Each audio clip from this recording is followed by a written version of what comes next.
It was several hours later and Jack was in a foul mood. Chastity was wearing a very smug expression as they sat in the entertainment room filling out more questionnaires. Her countenance had improved by leaps and bounds since the morning, and Jack's congenial attitude had gone straight down the tubes not too long after they exhausted the potential of the storeroom on the 5th floor. Chastity had kept the pacifier, and even though she wasn't sucking on it now, her expression wasn't doing Jack any good.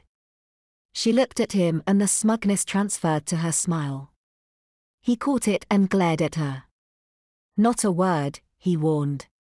Chastity's expression instantly shifted to angelic innocence. "I didn't say a thing." "Glare. You were thinking it." "So?"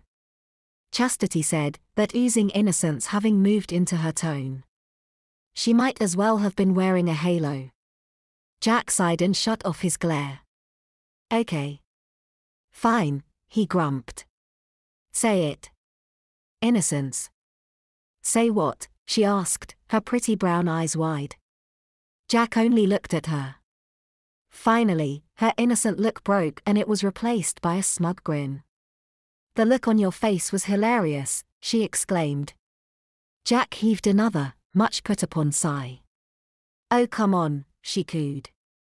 "You had to have thought it was funny when it happened to me." "Messy diapers are not funny," Jack protested, blushing fiercely. "Well, I happen to think that the expression on your face when you sat down was priceless. I bet that just makes you feel so much better about your own incident." She grinned at him devilishly. "You have no idea." "Well, at least I don't suck on a pacifier." Chastity shrugged impishly. "You should try it. Mellows you out." Jack looked at her with a raised eyebrow. "No thanks." She shrugged again. "Suit yourself," she said in a sing-song tone. Jack only grumbled and went back to his forms. She giggled cheerfully. "The look on your face was priceless," she murmured excitedly. Jack put his head in his hands. "Drop it, already." Chastity's glee only increased. "No," she said childishly and made a pouty face at him, which promptly dissolved into giggles. "I hope you crap your diaper even worse next time." Chastity made a face at him.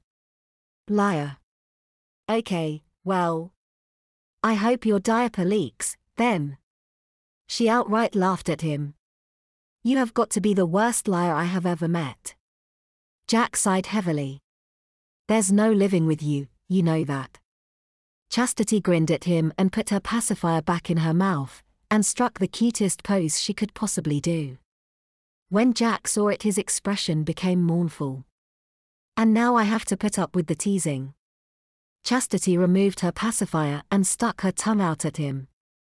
"Fine, be Mr. Grumpy Pants, I'm going to go have fun," she declared and flounced out of the room. Jack watched her go and then shook his head and returned his attention to the damnable forms. He finished them off and put them in a folder with his name on it, and after closing it he decided to go upstairs to the toy room, figuring that's where Chastity would be. However, Jean intercepted him.